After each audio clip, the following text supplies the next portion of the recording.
तो चलिए स्टूडेंट्स, स्वागत है आप सभी का आपके अपने एजुकेशन बायर सिविल सर्विस यूट्यूब चैनल में। हम जो क्लास पे परिचर्चा कर रहे हैं, जो क्विक रिवीजन की क्लास है, वो आपको कंटिन्यूअसली मिल रही है। सेशन को आगे बढ़ाते हैं और लास्ट क्लासेस में हमने जो आपसे चर्चा की थी, वो हमने चर्चा की थी प्रेम्बल के बारे में। हमने जो चर्चा की थी इसके बाद इससे जो क्लास हुई थी उस पर हमने जो आपसे चर्चा की थी, अगर मैं बात कर लूँ तो उसमें हमने चर्चा की थी विधायिका और कार्यपालिका। ठीक है, आपको वो क्लासेस अपलोड करवा दी गई हैं, आप उस क्लासेस को देख लीजिएगा। उसके साथ साथ अगर हम देखें, अगली जो क्लास हमारी एक क्लास पेंडिंग में है फंडामेंटल राइट्स की, वो क्लास मैंने अपलोड कर दी है, आज आपको अपलोड करा दी जाएगी, वो रिकॉर्ड हो चुकी है। आज की क्लासेस में हम न्यायपालिका और अधिकरण के बारे में आपसे चर्चा करेंगे। गाइस, मैं आपको बताना चाहता कि न्यायपालिका की अगर हम बात कर रहे हैं, किसकी बात कर रहे हैं बच्चे? न्यायपालिका की अगर हम बात कर रहे हैं तो न्यायपालिका को थोड़ा सा ज़रा ऐसे समझिएगा। देखिए, ये न्यायपालिका है। संविधान के अगर मैं बात कर लूँ, भाग नंबर 5 में आपको सुप्रीम कोर्ट की चर्चा दी गई है और संविधान के भाग नंबर 5 में सुप्रीम कोर्ट की चर्चा है। साथ ही साथ आप देखोगे इसी भाग के अंतर्गत आपको आर्टिकल 124 मिलेगा। क्या मिलेगा? आर्टिकल 124, इसके बारे में जो चर्चा की गई है। ठीक है, इट्स क्लियर हो गया। न्यायपालिका के बारे में आर्टिकल की बात कर लें तो आर्टिकल आपको जो मिलेगा वो 124 मिलेगा। सर कितना मिलेगा? आर्टिकल 124 जो इसके बारे में चर्चा करता है। स्पष्ट हो गया।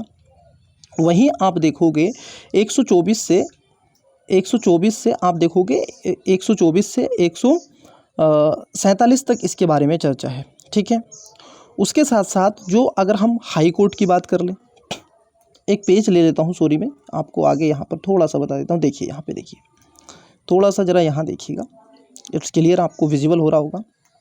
जो सुप्रीम कोर्ट है, अगर हम सुप्रीम कोर्ट की बात कर लें तो संविधान का जो पार्ट है, पार्ट नंबर जो 5 है और अध्याय नंबर उसका जो 4 है, उसमें इसकी चर्चा है। आर्टिकल की अगर हम बात कर लें तो आर्टिकल आपको मिलता है सर, आर्टिकल है 124 से लगाकर 147 तक आपको इसके बारे में चर्चा कर दी गई है। इट्स क्लियर या नो? उसके बाद अगर हम देखें हाई कोर्ट के बारे में जो चर्चा की गई है, हाई कोर्ट की अगर हम बात कर लें तो हाई कोर्ट में भी ये चर्चा आपको देखने के लिए मिलेगी। इसमें आप देखोगे आर्टिकल 200, क्योंकि अध्याय नंबर अगर आप 6 पढ़ते हैं, पार्ट नंबर पहले देखिएगा, आप 6 पढ़ते हैं तो उसमें मिलेगा। आर्टिकल की अगर हम बात कर लें तो आर्टिकल आपको यहाँ पर मिलता है महोदय 214 से आप देखोगे 232 तक इसके बारे में चर्चा की गई है। इट्स क्लियर या नो? इन सब के अलावा जो अधीनस्थ न्यायालय होते हैं, कौन से न्यायालय होते हैं? अधीनस्थ जो न्यायालय होते हैं, उनके बारे में जो चर्चा की गई है वो 233 से 237 तक। जो आपका भाग नंबर 6 है, उसका जो अध्याय नंबर है, ठीक है, उसमें इसकी बात है। वहीं पर एक मैंने आपसे अभी बात की थी, जो प्राधिकरण है। क्या है? प्राधिकरण है। उन प्राधिकरण के बारे में जो चर्चा की गई है, अगर मैं संविधान के भाग की बात कर लूँ तो संविधान का भाग है सर आपका 14। क्या में भाग है? संविधान का भाग है 14 और 14 का ए, इसमें इसकी चर्चा है। आर्टिकल की अगर हम बात कर लें तो आर्टिकल भी आपको यहाँ पर ठीक ठाक मात्रा में देखने के लिए मिलेंगे। 323 का ए और 323 का बी। मैं आपको यहाँ पर हिंट्स के तौर पर बताना चाहता कि महोदय, जो 323 का ए आप पढ़ते हैं, क्या पढ़ते हैं? जो आप 323 का क्या पढ़ते हैं? 323 का जो ए है आर्टिकल, वो आपको मिलता है एज ए ब्यूरोक्रेट से रिलेटेड।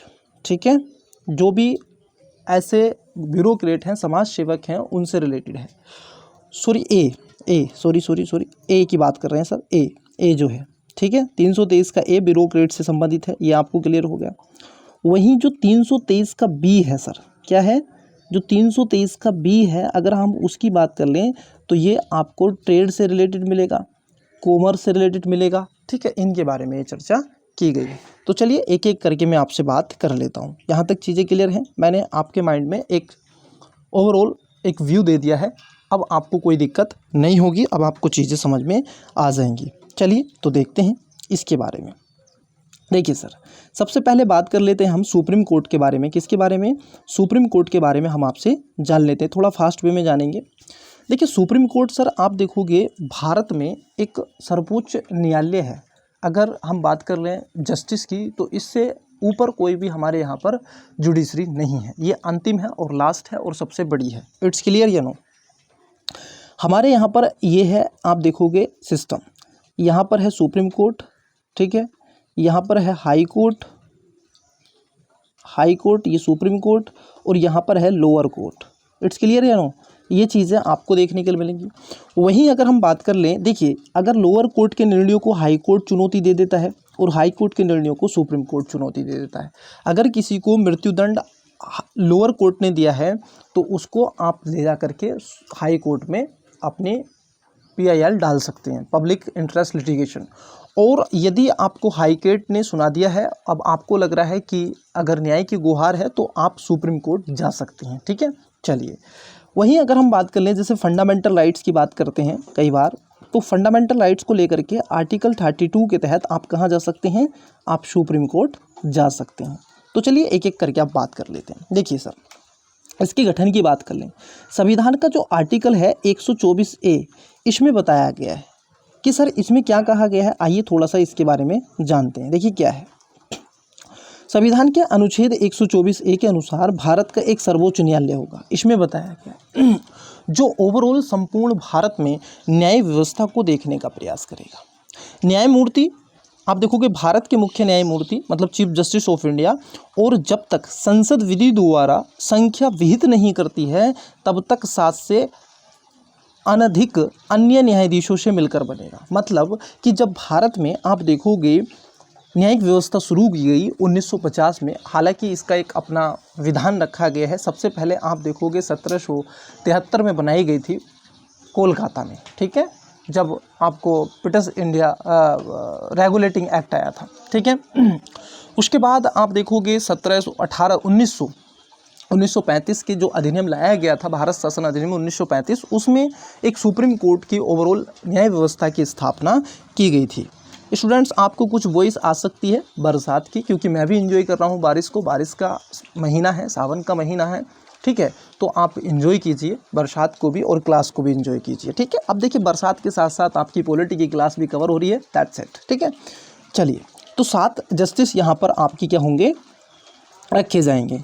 इन सब के अलावा अगर हम बात कर लें, तो न्यायाधीशों से मिलकर बनेगा। लेकिन सर मैं आपको एक यहाँ पर पॉइंट बता देता हूँ, मैं आपको एक क्वेश्चन बताने का प्रयास करूँगा। देखिए होता क्या है कि संसद, आप देखोगे अब तक क्या है, ऐसा आपको कहीं ना कहीं 6 बार चीज़ें देखने के लिए आपको मिलेंगी कि सर 6 बार ऐसा ओवरऑल किया गया है। क्या किया गया है? 6 टाइम ऐसा ओवरऑल किया गया है। ठीक है, यहाँ तक क्लियर हो गया? 1 सेकेंड, हाँ जी, यहाँ तक चीज़ें क्लियर हैं कि देखिए, हाँ मैं आपको एक क्वेश्चन बता रहा हूँ। क्वेश्चन कैसा बनेगा? क्वेश्चन बनेगा, निम्नलिखित कथनों पर विचार कीजिए। अब स्टेटमेंट वाले क्वेश्चन UPSC भी और UPPCS तो पूछता है, बट UPPCS में भी आने लग रहे हैं। और मैंने लास्ट टाइम RO का पेपर देखा, और स्टूडेंट्स ध्यान रखना, इस बार का पेपर चाहे वो UPPCS का हो और चाहे RO का हो, डिफ़िकल्ट होने वाला है और एक ठीक ठाक उसका पेपर का पैटर्न बढ़ने वाला है। ठीक है, तो सीरियसली होकर के क्लास को ज्वाइन करिएगा, देखिएगा, समझिएगा। मैं जो आपको बता रहा हूँ उसको फॉलो भी कीजिएगा। ठीक है, जुंगाली पैटर्न भी आप उसको फॉलो करते रहें तो उससे भी चीज़ें आपको मिलेंगी। चलिए तो सर देखते हैं। देखिए मैं बता रहा था क्वेश्चन कैसा बनेगा। क्वेश्चन बनेगा, निम्नलिखित कथनों पर विचार कीजिए, कौन सा सही है ये आपसे पूछेगा, विकल्प दे देगा। जैसे ऑप्शन नंबर A, न्यायाधीशों की संख्या में सुप्रीम कोर्ट वृद्धि कर सकती है। ऑप्शन नंबर 2, न्यायाधीशों की संख्या में सुप्रीम कोर्ट कमी कर सकती है। स्टेटमेंट नंबर 3, संविधान के भाग नंबर 5 और आर्टिकल 124 में सुप्रीम कोर्ट की चर्चा की गई है। एक और आपको कोई स्टेटमेंट दे देगा या 3 ही दे देगा, पूछेगा कितने कथन सही हैं। ऑप्शन नंबर A केवल 1 सही है, ऑप्शन नंबर B केवल 2 सही है, ऑप्शन नंबर C तीनों सही हैं, ऑप्शन नंबर D इनमें से केवल या 3 या 2 सही हैं, जो भी, या कोई नहीं, ऐसे पूछ लेगा आपसे। तो इस टाइप से क्वेश्चन बनेंगे।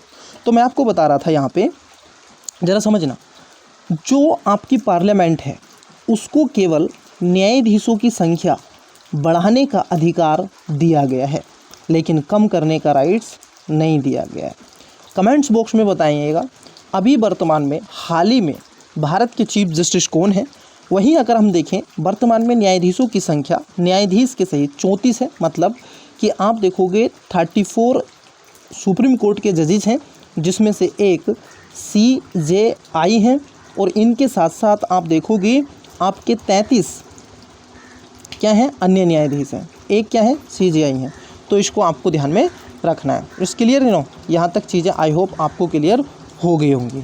ठीक है, चलिए अब बात कर लेते हैं न्यायाधीशों की नियुक्ति के बारे में। किसके बारे में सर? न्यायाधीशों की नियुक्ति। देखिए, न्यायाधीशों की नियुक्ति की बात कर लें तो संविधान के आर्टिकल 124(2) में न्यायाधीशों की नियुक्ति के बारे में चर्चा की गई है।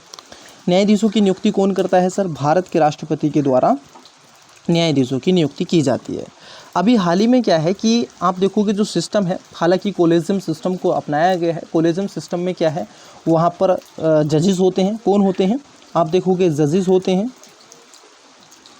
जज होते हैं, जो क्या करते हैं, अपने से ऊपर के न्यायाधीशों को, जिसको मतलब लाना है CJI की नियुक्ति को लेकर के, ठीक है, उनका नाम वो चुनते हैं और उनके कार्य सारी चीज़ों को देखते हैं, उस पर आप देखोगे जज की नियुक्ति होती है।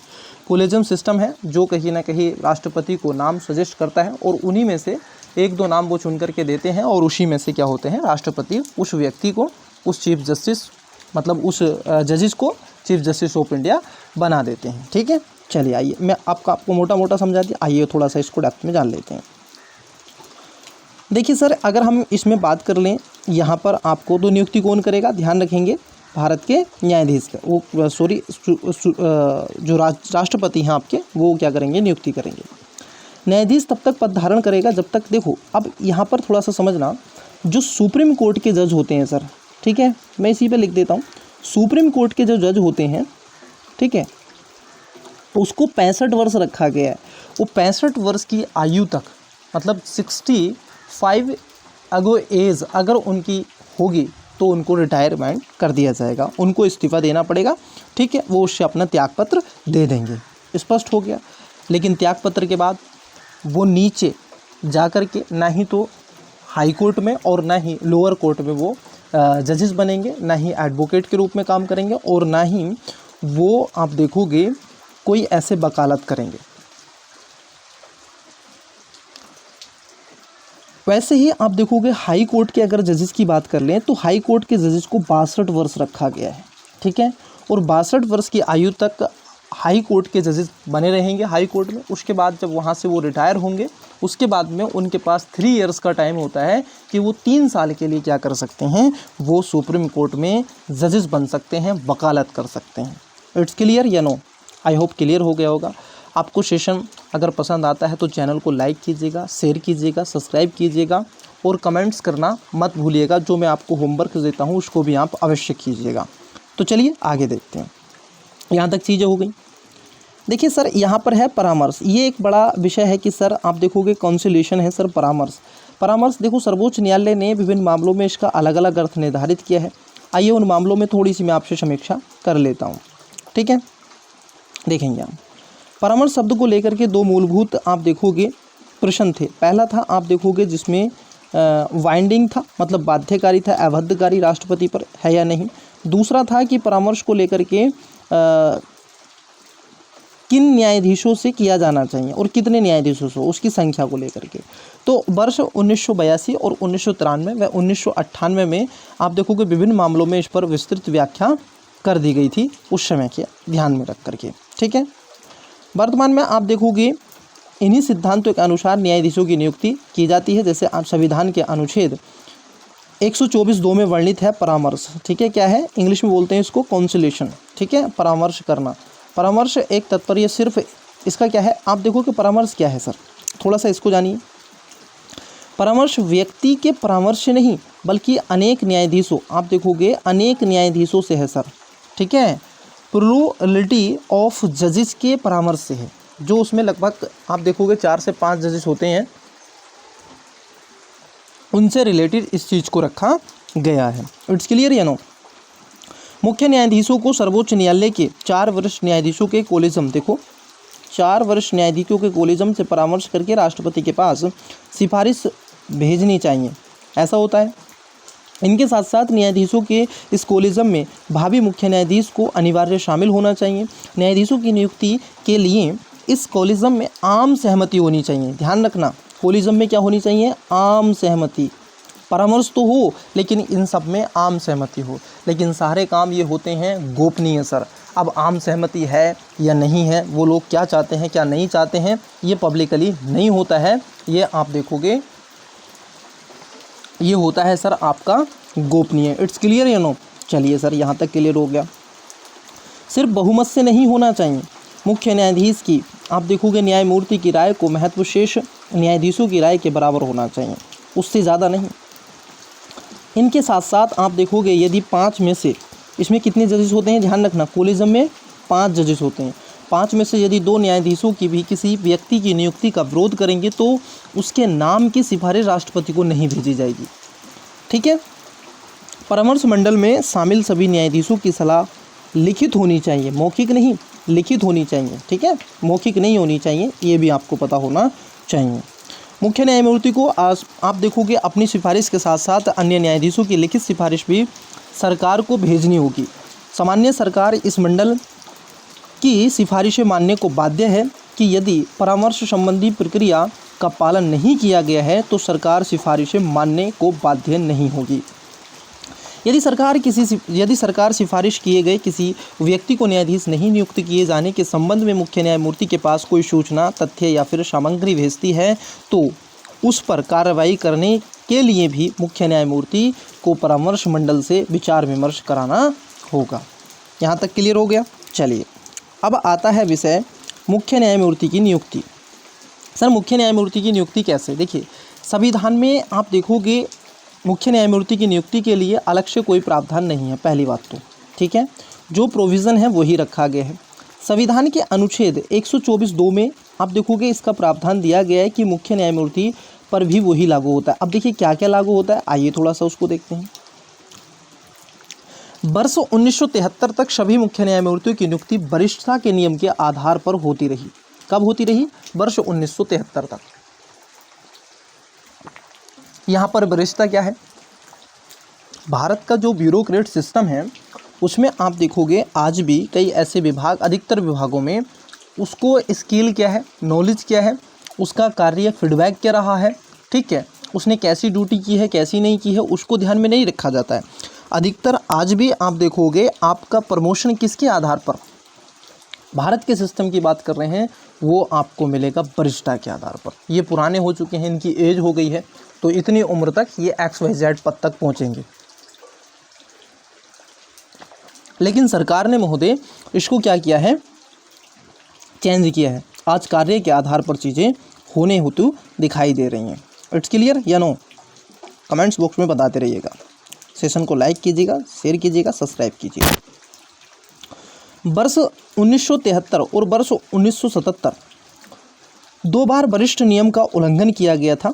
ठीक, वर्ष 1993 में न्यायाधीशों के एक अन्य मामले में फैसला सुनाते हुए कोलिज्म अब देखोगे सर्वोच्च न्यायालय ने 9 सदस्यीय संविधान पीठ ने निर्धारित किया कि मुख्य न्यायाधीश की नियुक्ति वरिष्ठता के क्रम के आधार पर ही की जाएगी। ये बात सुप्रीम कोर्ट के खुद जजेस ने कहा था कि सर जो नियुक्ति होगी ना चीफ जस्टिस ऑफ इंडिया की, वो वरिष्ठता के आधार पर ही होगी और किसी का आधार नहीं रखा जाएगा। इट्स क्लियर या नो?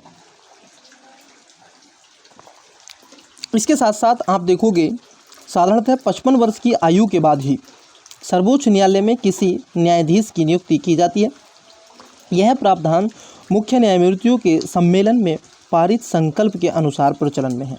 जब तक किसी भी जजेस की आयु 55 वर्ष नहीं होगी तब तक उसको चीफ जस्टिस ऑफ इंडिया नहीं बनाया जाएगा। इन सब के अलावा अगर हम देखें आता है विषय न्यायाधीशों के कार्यकाल। देखो सर न्यायाधीशों का कार्यकाल मैंने आपको पहले ही बता दिया है। संविधान के अनुच्छेद 124(2) में इस बात को संकेतित रूप से कर दिया गया है कि जो सर्वोच्च न्यायालय के सुप्रीम कोर्ट के जो जजेस होंगे वो 65 वर्ष की आयु तक जज रहेंगे, उसके बाद में रिटायर हो जाएंगे। ठीक है, चलिए, फिर विषय आता है कि सर इनकी जो अर्हताएं हैं वो क्या क्या हैं, मतलब इनके लिए कुछ ऐसे एलिजिबिलिटी रखी गई है, कुछ योग्यताएं बात करी गई है। जी हाँ, संविधान के आर्टिकल 124(3) के अनुसार सर्वोच्च न्यायालय का आप देखोगे न्यायाधीश बनने के लिए अर्हताएं इस प्रकार हैं। जैसे पहली बात क्या होना चाहिए, भारत का नागरिक होना चाहिए, ये मैंडेटरी है सर। भारत के पद में अगर आपको आना है, भारत के किसी भी सरकारी पद को आपको ग्रहण करना है तो आपको भारत का नागरिक होना अनिवार्य है। उसके साथ साथ वह निम्नलिखित 3 में से किसी एक अर्हता को पूरा करता हो। क्या करता हो, किसी एक अर्हता को पूरा करता हो। वह किसी उच्च न्यायालय या फिर एक का अधिक उच्च न्यायालय में लगातार कम से कम 5 वर्ष तक रहा हो। कितने वर्ष तक रहा हो, वो 5 वर्ष तक आप देखोगे रहा हो। उसके साथ साथ वह किसी उच्च न्यायालय या एक का अधिक उच्च न्यायालयों में लगातार कम से कम 10 वर्षों तक वकील रहा हो, और इस अवधि में वह अवधि भी जोड़ी जाएगी। कौन सी अवधि जोड़ी जाएगी सर, जब वह इस दौरान जिला न्यायाधीश या फिर उससे ऊपर के किसी न्यायिक पद पर रहा हो। ठीक है, वहाँ ही आप देखोगे वह राष्ट्रपति की राय में आप देखोगे पारंगत विधिवेत्ता हो। ठीक है, राष्ट्रपति को ये पता होना चाहिए कि ये एक विधिवेत्ता है, इसको कहीं ना कहीं आप देखोगे ये नॉलेज रखता है किससे, लॉ से, आदि सारी चीज़ों से। अब विषय उठता है कि सर ये बातें तो हमने देखी, विषय उठता है कि न्यायाधीशों को उनके पद से हटाने की क्या क्या प्रक्रिया है। तो थोड़ा सा आइए इस पर ओवरऑल मैं आपका व्यू देता हूँ। देखिए, संविधान के आर्टिकल 124(4) को आप पढ़ते हैं, उसमें संक्षेप में कई प्रक्रियाएं बताई गई हैं। उसमें बताया गया है, इसके अलावा आप देखोगे संविधान के अनुच्छेद 124(5) में कहा गया है कि संसद विधि द्वारा न्यायाधीशों को हटाए जाने से संबंधित प्रक्रिया का उपबंध कर सकेगी। न्यायाधीशों की संख्या में वृद्धि करने का राइट जो दिया गया है, किसको दिया गया, पार्लियामेंट ऑफ इंडिया। ठीक, न्यायाधीशों के हटाने का जो प्रोविज़न दिया गया है वो राइट किसको दिया है, parliament of India. It's clear. लेकिन जजेस के नंबर ऑफ जजेस को कम करना, उसको आप देखोगे डिक्रीज करने का राइट किसी को नहीं दिया गया है। It's clear, you know. ठीक है, चलिए सर, यहाँ तक चीज़ें क्लियर हो गई। अब विषय आता है आपका कि संसद क्या क्या कर सकती है। ठीक है, देखिए सर, संसद ने अपनी इस शक्ति का प्रयोग करते हुए न्यायाधीश जांच अधिनियम बनाया, जजेस इंक्वायरी एक्ट 1968 बनाया। सर क्या बनाया था, जजेस इंक्वायरी एक्ट 1968। इससे क्या हो सकेगा, जो न्यायाधीश हैं उनकी इंक्वायरी हो सकेगी, उनके बारे में इन्वेस्टिगेशन हो सकेगा, उनकी न्यायिक निर्णयों की जांच पड़ताल हो सकेगी, वगैरह वगैरह। इट्स क्लियर या नो। संविधान के अनुच्छेद 124(4) में इस अधिनियम को मिलाकर पढ़ें तो महाअभियोग की प्रक्रिया इस प्रकार है। इन्होंने यहाँ पर महाअभियोग की प्रक्रिया को बताया गया है। देखो सर, अगर मान लीजिए आपको न्यायाधीश को हटाना है, सर क्या करना है, न्यायाधीश को हटाना है। ठीक है, न्यायाधीश का प्रस्ताव आपको संसद में लाना है। आपको न्यायाधीश को हटाने का प्रस्ताव संसद में लाना है तो आपको क्या करना पड़ेगा, अगर आप संसद में हैं और पार्लियामेंट के 2 सदन हैं, एक होता है सर लोकसभा, एक होता है सर राज्यसभा। It's clear. अगर मान लीजिए वो प्रस्ताव लोकसभा में आया तो उसमें 100 प्रस्तावक आपके पास होने चाहिए। कितने होने चाहिए, 100 सदस्यों ने उस पर अपने सिग्नेचर कर दिए हो, अपनी सहमति व्यक्त की हो कि हम सहमत हैं XYZ न्यायाधीश को हटाने के लिए, तो बिल लाएंगे।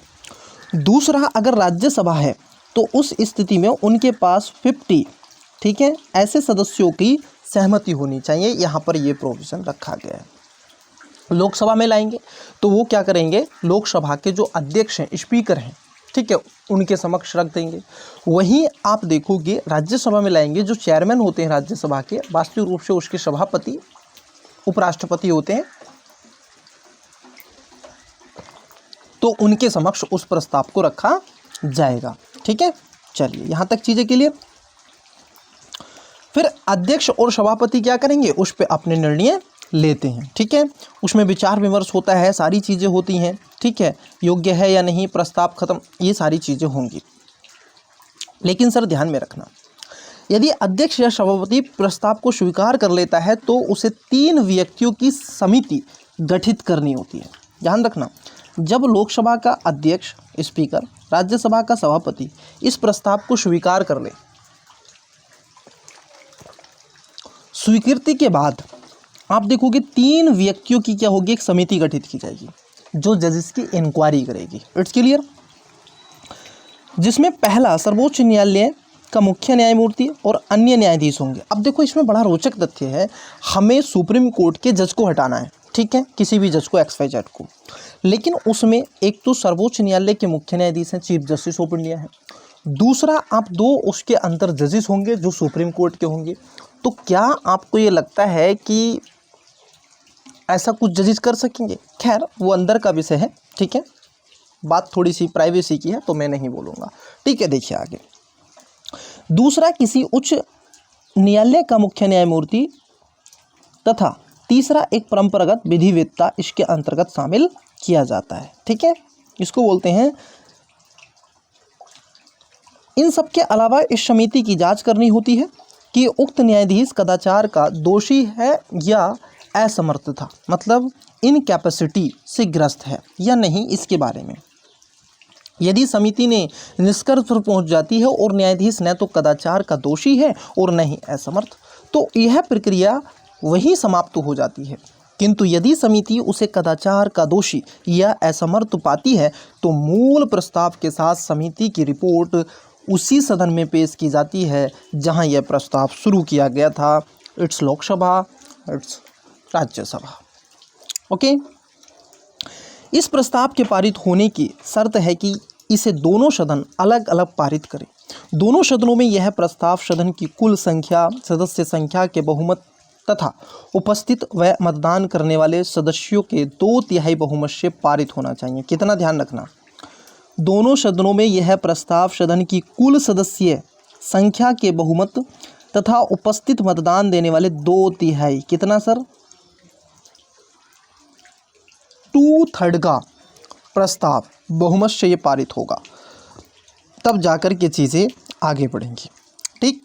अब मान लीजिए ये पारित हो गया, पारित होने के पश्चात अब क्या होगा, इसके बाद दोनों सदन पारित किए गए प्रस्ताव को राष्ट्रपति के पास भेजते हैं तथा राष्ट्रपति न्यायाधीशों को पद से हटाए जाने का आदेश जारी करता है।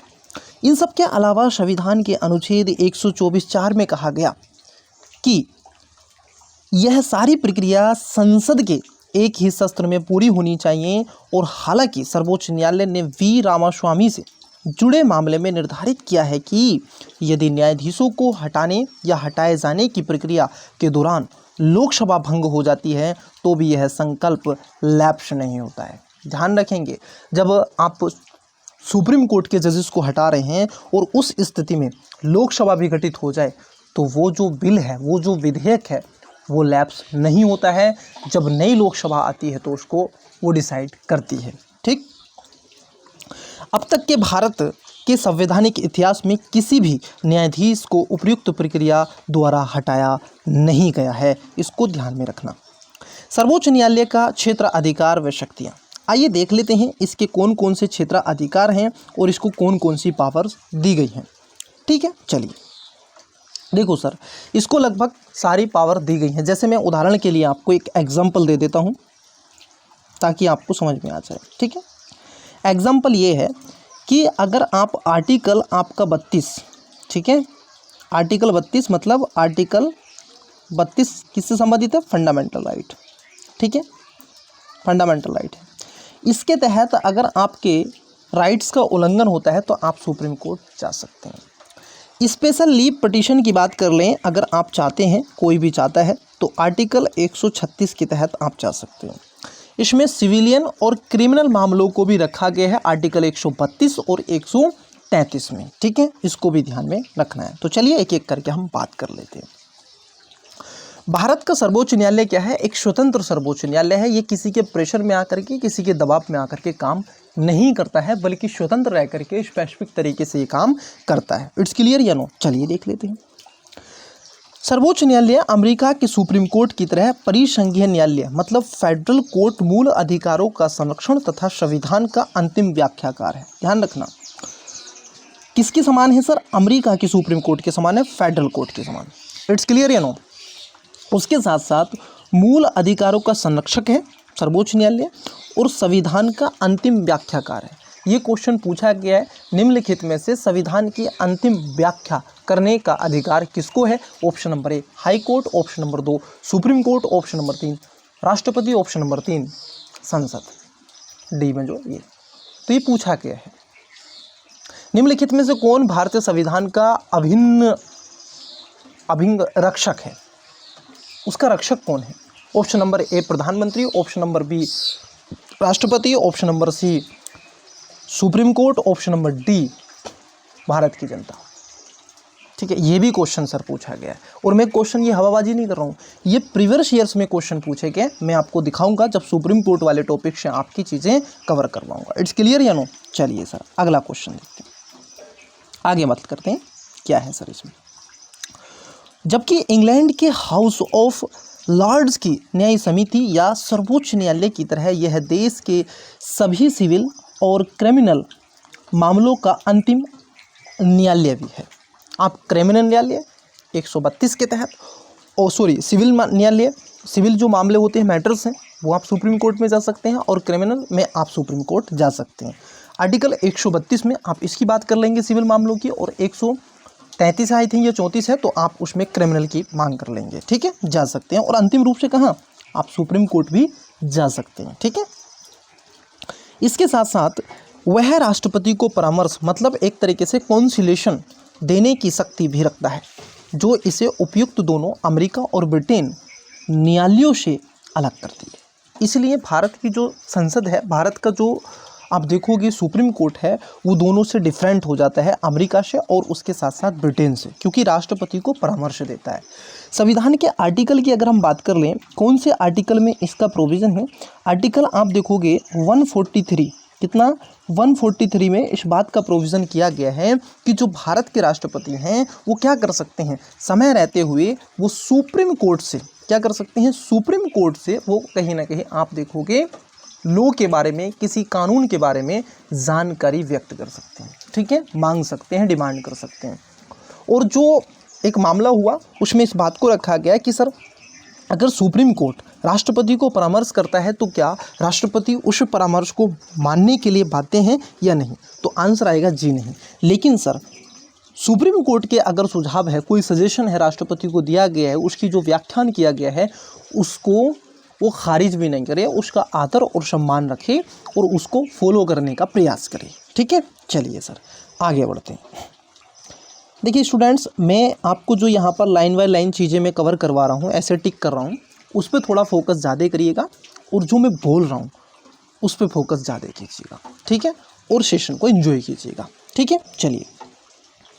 सर्वोच्च न्यायालय के क्षेत्र अधिकार या फिर अधिकारिता तथा शक्तियों को निम्नलिखित वर्गों में बांट दिया गया। आइए देख लेते हैं इनको कैसे शक्तियों को बांट दिया गया है। एक आता है विषय ओरिजिनल जुडिसडिक्शन।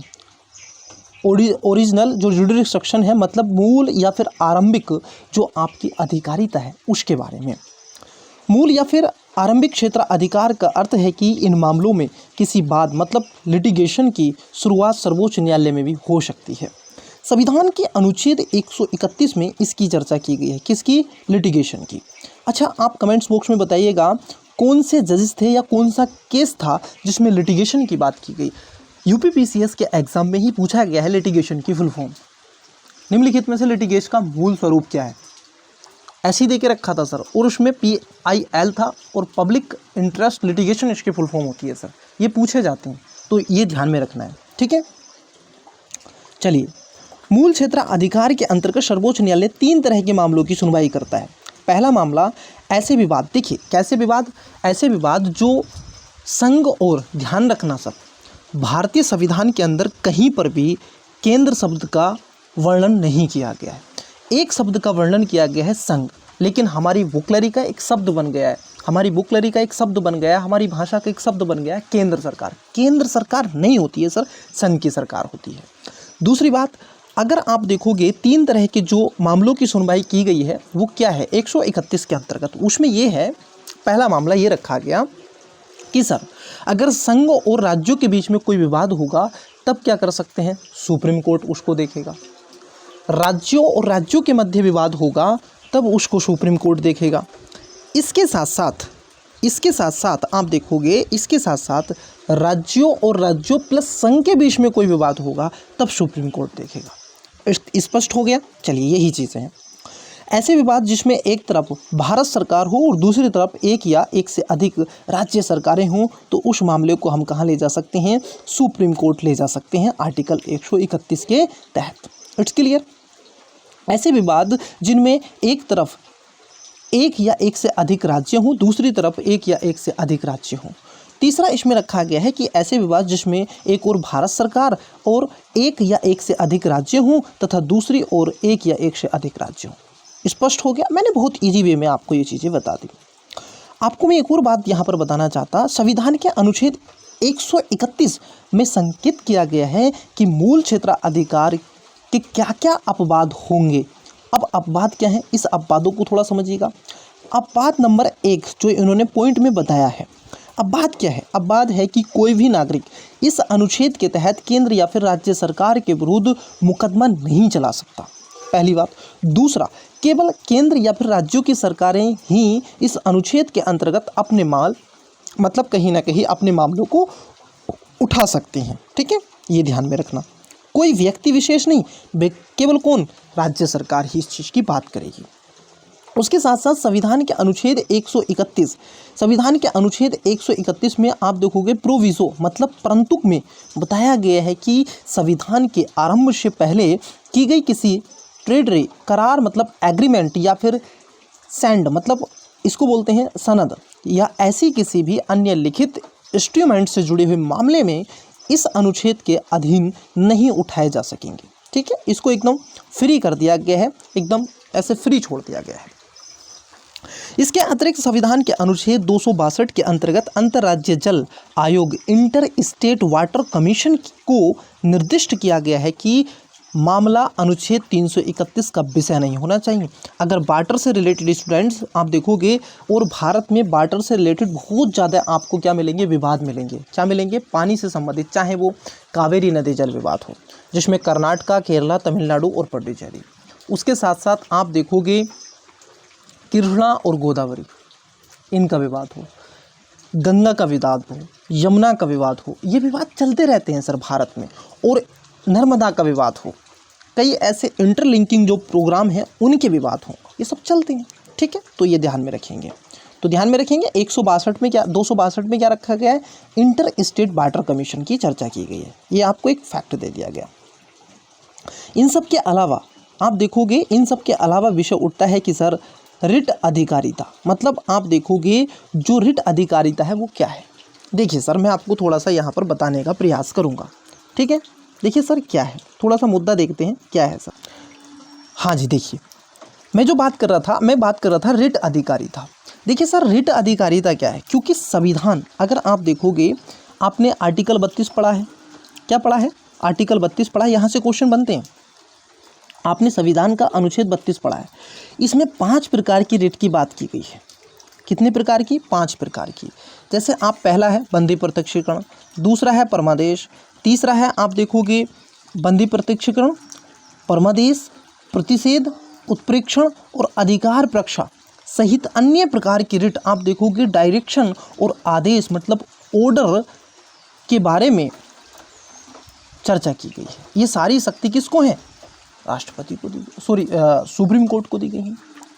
फिर उसके बाद आता है अपीलेट जुडिशक्शन। अगर हम देखें अपीलीय जो अधिकारिता है वो क्या है सर, सर्वोच्च न्यायालय सिविल तथा आपराधिक क्रिमिनल सभी तरह के मामले में अपील हेतु अंतिम न्यायालय है। क्या है, अंतिम न्यायालय है, ये ध्यान में रखना है।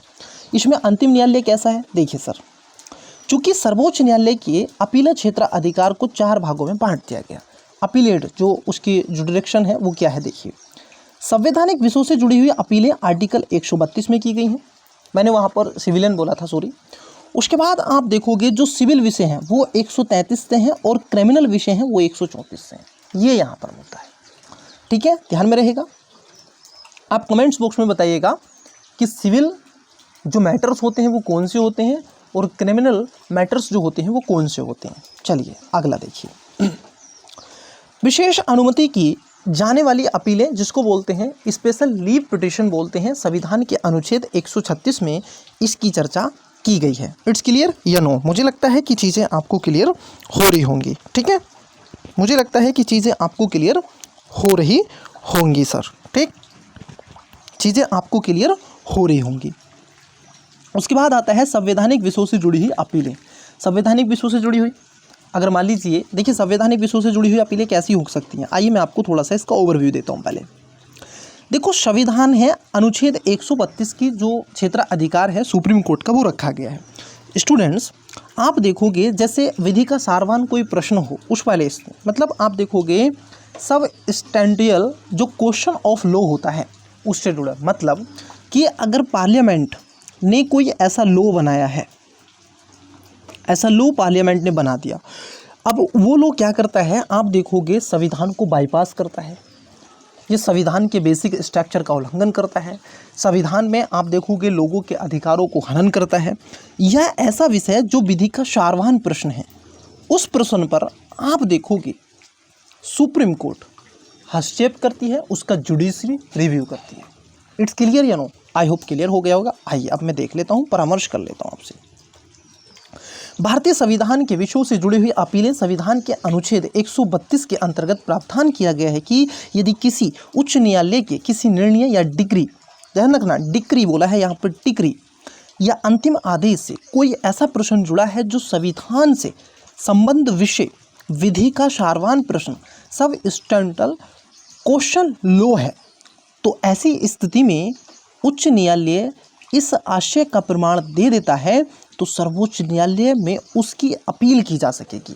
यह मामला सिविल भी हो सकता है, क्रिमिनल भी हो सकता है, ठीक है, और अन्य भी हो सकता है। उसके बाद आता है अपील्स ऑन सिविल मैटर्स। संविधान के अनुच्छेद 133, किसमें सर? 133 के तहत सर्वोच्च न्यायालय में कोई भी सिविल अपील की जा सकती है जब निम्नलिखित 3 पूरी शर्तें वो फुलफिल करता हो। आइए कौन कौन सी 3 शर्तें हैं उसको मैं आपसे चर्चा कर लेता हूँ। एक आता है, सबसे पहले आप देखोगे उस मामले में विधि का सारवान प्रश्न हो, मतलब एक तरीके से क्वेश्चन ऑफ लॉ होना चाहिए। दूसरा आप देखोगे जर्नल इम्पोर्टेंस का हो, मतलब ये ऐसा प्रश्न हो कि पक्षकारों, मतलब एक तरीके से पार्टीज के अलावा बहुत से अन्य व्यक्तियों या फिर लंबित मामलों पर उसका प्रभाव पड़ने की संभावना हो। अगर आप कोई विषय सुप्रीम कोर्ट में उठाना चाहते हैं तो वो किसी विशेष वर्ग से हो, एक पूरे समाज से हो, मतलब वो समाज को प्रभावित करता हो, ठीक है, उसकी बात की गई है। उच्च न्यायालय की राय में उस प्रश्न का निर्धारण सर्वोच्च न्यायालय द्वारा किया जाना आवश्यक हो। विषय उठता है अपील्स ऑन क्रिमिनल मैटर्स, मतलब जो आपराधिक मामले हैं, किसी ने किसी को मर्डर कर दिया हो, ठीक है, किसी ने किसी का मर्डर कर दिया हो, आप देखोगे व्यक्तियों को जिंदा जला दिया गया हो, ठीक है, या फिर इस तरीके से महिलाओं को पीटा जा रहा हो, समाज से, ऐसे बहुत सारी चीज़ें हैं, बच्चों को हो सकता है, क्रिमिनल मैटर्स हो सकते हैं, ठीक है। आइए देख लेते हैं क्या है। आपराधिक मामलों में अपील 2 तरह की जा सकती है। पॉइंट नंबर 1, क्या? उच्च न्यायालय में प्रमाण पत्र के साथ, बी उच्च न्यायालय में प्रमाण पत्र के बिना। आपराधिक मामलों में अपील का एक दूसरा रास्ता भी खुला है। इसके लिए उच्च न्यायालय के प्रमाण पत्र की आवश्यकता नहीं होती। पीड़ित व्यक्ति को अधिकार है कि वह कुछ विशिष्ट स्थितियों में अधिकार पूर्वक सर्वोच्च न्यायालय के समक्ष अपील की याचिका दायर कर सके। मूल संविधान में ऐसी 2 स्थितियां बताई गई। पहला, यदि सत्र न्यायालय सेशन कोर्ट ने किसी अभियुक्ति की दोष मुक्ति का आदेश दिया हो किंतु उच्च न्यायालय ने अपील की सुनवाई में दोष मुक्ति के आदेश को क्या कर दिया हो सर?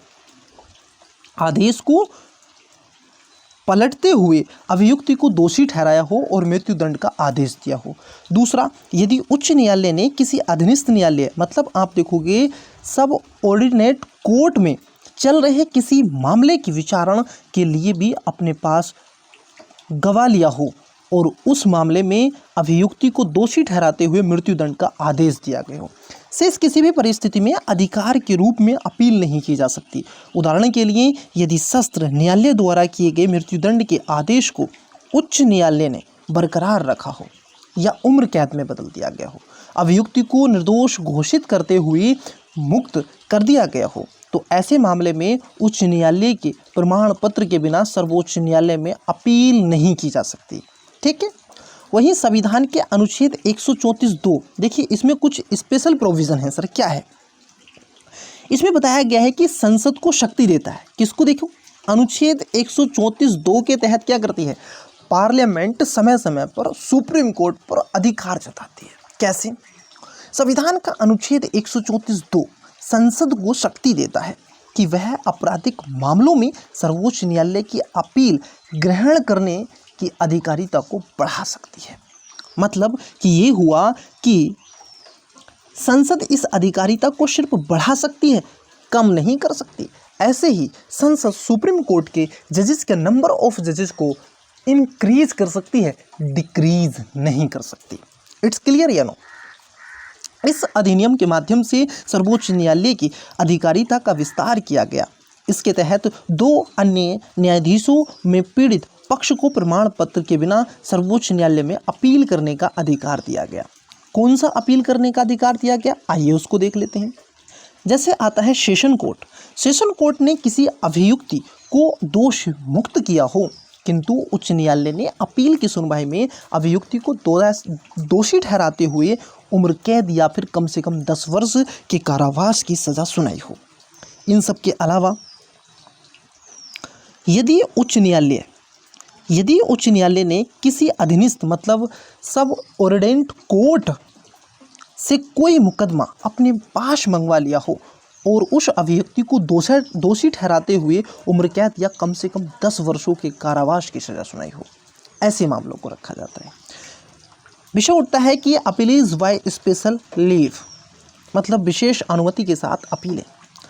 अभी तक हमने देखा है कि संविधान के अनुच्छेद 132 में संवैधानिक विषयों और अनुच्छेद 133 में सिविल विषय मैटर्स और अनुच्छेद 134 में आपराधिक मतलब क्रिमिनल मामले के बारे में चर्चा की गई। स्पष्ट हुआ? से जुड़े अपीलों का प्रावधान है। संविधान के अनुच्छेद 136 का उद्देश्य उन विषयों पर अपील की शक्ति देना है जो या तो इन तीनों में शामिल न हो पाए हो या फिर कोई अन्य विशिष्ट परिस्थिति बन गई हो। एक अर्थ में यह शक्ति सर्वोच्च न्यायालय के पास अपील ग्रहण करने की अवशिष्ट शक्ति मतलब रेसिड्यूल पावर के रूप में है। आइए बात कर लेते हैं सलाहकारी अधिकारिता क्या है सर। मैंने आपको पहले ही बता दिया था कि राष्ट्रपति को वो सलाह देता है, सजेशन करता है कुछ ऐसे जो संवैधानिक विषय होते हैं।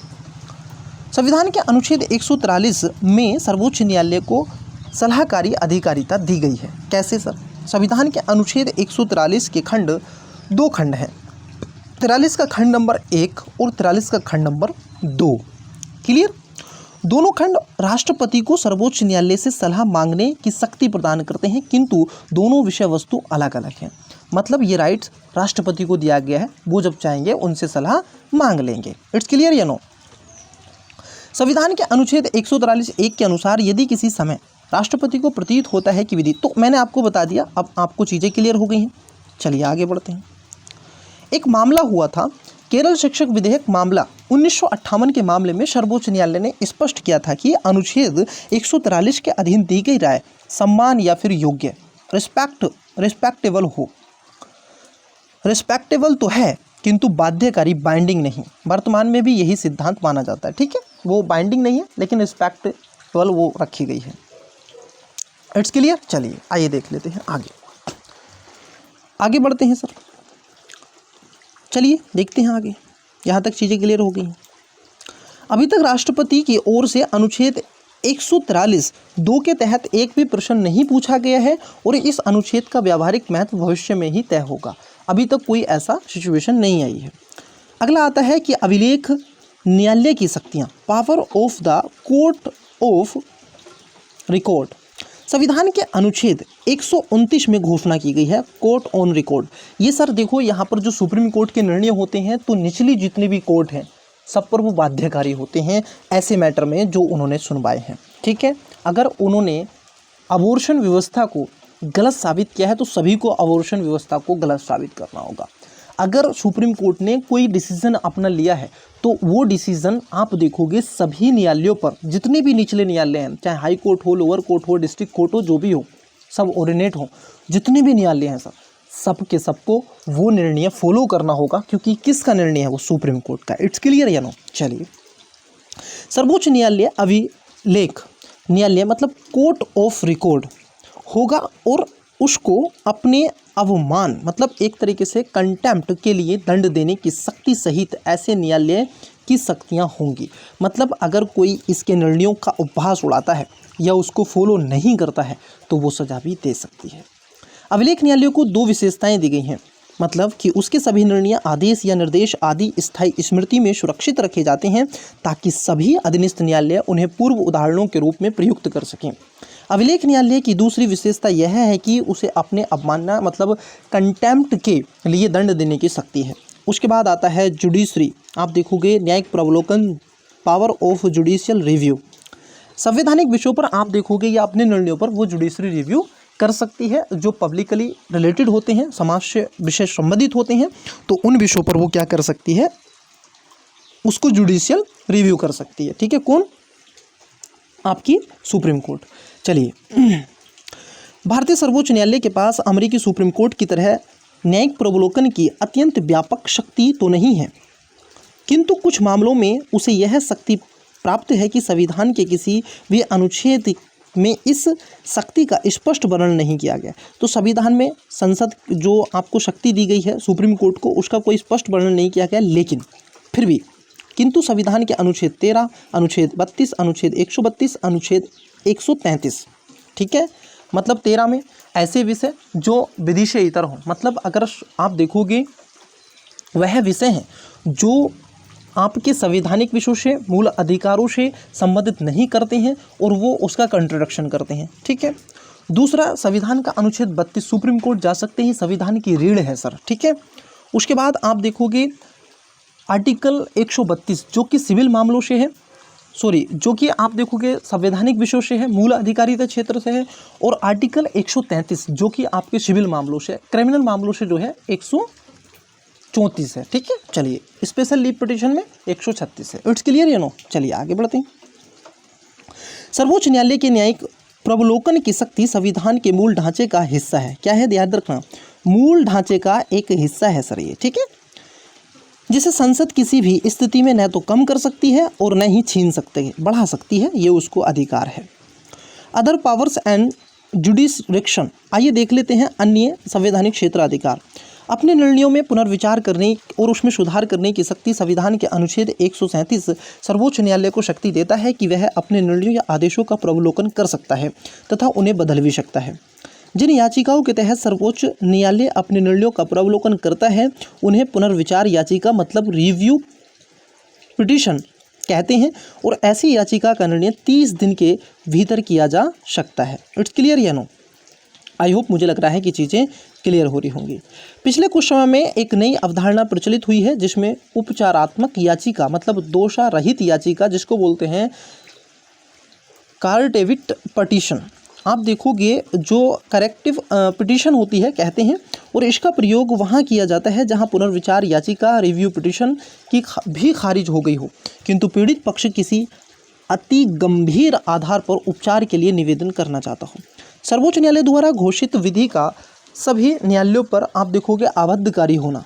संविधान के अनुच्छेद 141 में कहा गया है कि सर्वोच्च न्यायालय द्वारा घोषित विधि भारत के राज्य क्षेत्र के भीतर सभी न्यायालयों पर आबद्धकारी होगी। ठीक है, सभी को फॉलो करना होगा अगर इसने कुछ बोल दिया। पूर्ण निर्णय करने की शक्ति, आप देखोगे कि शक्ति की चर्चा अन्य संविधान के अनुच्छेद 142 में की गई है। कहा गया है कि सर्वोच्च न्यायालय ऐसी आप देखोगे डिक्री पारित कर सकेगा या ऐसा आदेश दे सकेगा जो उसके समक्ष किसी भी बात या विषय में पूर्ण न्याय मतलब कंप्लीट जस्टिस होने के लिए आवश्यक हो। मामले का स्थानांतरित करने की शक्ति, यह शक्ति खासतौर पर सर्वोच्च न्यायालय को संविधान के अनुच्छेद 139 का द्वारा दी गई है। यह अनुच्छेद आप देखोगे 42वें संविधान संशोधन द्वारा शामिल किया गया था और 44वें संविधान संशोधन द्वारा इसमें परिवर्तन भी कर दिए गए। इट्स क्लियर या नो? सर्वोच्च न्यायालय से संबंधित नियम बनाने की शक्ति क्या है? आपको देखोगे संविधान के अनुच्छेद 145 के तहत आप देखोगे सर्वोच्च न्यायालय को शक्ति दी गई है कि वह अपनी प्रक्रिया आदि से संबंधित नियम बना सकता है। इस संबंध में 2 शर्तों का पालन करना होता है, जरूरी है। जैसे पहली शर्त क्या रखी गई है? पहली शर्त में ये नियम राष्ट्रपति के अनुमोदन से ही बनाए जा सकते हैं, मतलब यहाँ पर राष्ट्रपति का अनुमोदन होना बहुत जरूरी है, ठीक है। तथा दूसरे में ये संसद द्वारा निर्मित विधियों के आप देखोगे विरुद्ध नहीं होने चाहिए, ठीक है। आप बनाइए लेकिन राष्ट्रपति से परामर्श कर लीजिएगा और संसद की विधियों के नियम से विरुद्ध ना हो, उसके विपरीत ना हो, ठीक है। संविधान के अनुच्छेद 145(3) स्पष्ट करता है कि यदि किसी मामले में संविधान की व्याख्या का प्रश्न हो या अनुच्छेद 143 के अधीन राष्ट्रपति द्वारा पूछे गए प्रश्न पर विचार करने हेतु प्रसंग है तो कम से कम 5 न्यायाधीशों की पीठ, आप देखोगे इसको संवैधानिक पीठ कहते हैं सर। क्या कहते हैं इसको? हम संवैधानिक पीठ कहते हैं। 5 जजेस की बेंच जो होती है संवैधानिक पीठ की सूची के अंतर्गत रखी जाती है। दातव्य है कि 5 या इससे अधिक की पीठ को संवैधानिक पीठ कॉन्स्टिट्यूशनल बेंच कहते हैं। It's clear? ये ना हो गया।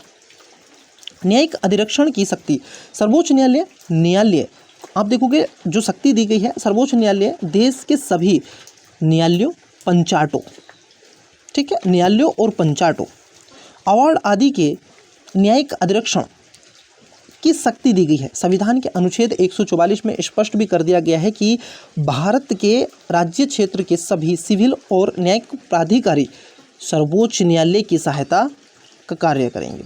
संविधान की व्याख्या की शक्ति, ये सर किसको दी गई है? ये तो क्वेश्चन है पीटी का, डायरेक्ट पूछा गया है। आप देखोगे आरओ में पूछा गया है और उसके साथ साथ आप देखोगे ये अदर पीसीएस में भी क्वेश्चन पूछे गए हैं। मतलब संविधान की व्याख्या करने की शक्ति, आप देखोगे कि सर्वोच्च न्यायालय को संविधान की व्याख्या का अंतिम पूर्ण अधिकार दिया गया है, जो मुख्यतः संविधान के अनुच्छेद 13, 132, 133 में प्राप्त होता है, ठीक है।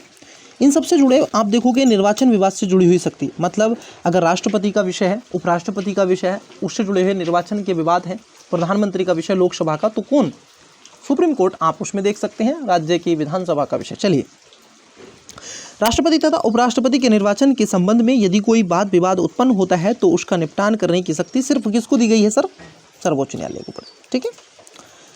सर्वोच्च न्यायालय की शक्तियों में वृद्धि, आप देखोगे increase in the power of supreme court, किसको अधिकार है सर? सुप्रीम कोर्ट को। संसद क्या कर सकती है? आप देखोगे संसद क्या कर सकती है? संविधान के अनुच्छेद 138 के अनुसार संसद संघ सूची मतलब यूनियन लिस्ट के विषय से संबंधित सर्वोच्च न्यायालय को अतिरिक्त अधिकारिता देने के लिए विधि पारित कर सकती है।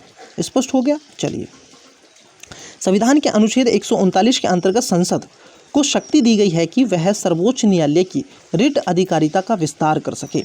संविधान के अनुच्छेद 140 में कहा गया है कि संसद विधि द्वारा सर्वोच्च न्यायालय को ऐसी आनुषांगिक शक्तियां, मतलब एक तरीके से एनआर की पावर दे सकती है जो सर्वोच्च न्यायालय को दी गई शक्ति तथा अधिकारिता को प्रभावी बनाने के लिए जरूरी हो। संविधान के अनुच्छेद 134(2) के तहत संसद आपराधिक अपीलों, किसको?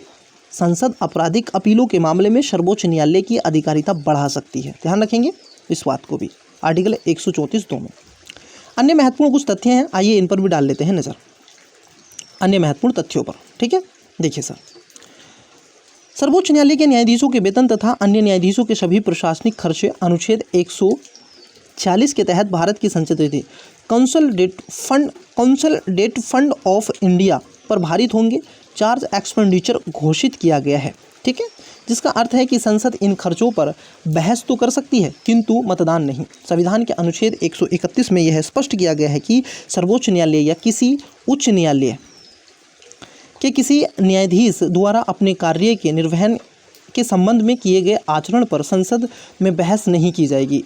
जब किसी न्यायाधीश को हटाए जाने की प्रक्रिया चल रही हो तो ऐसी बहस की जा सकती है।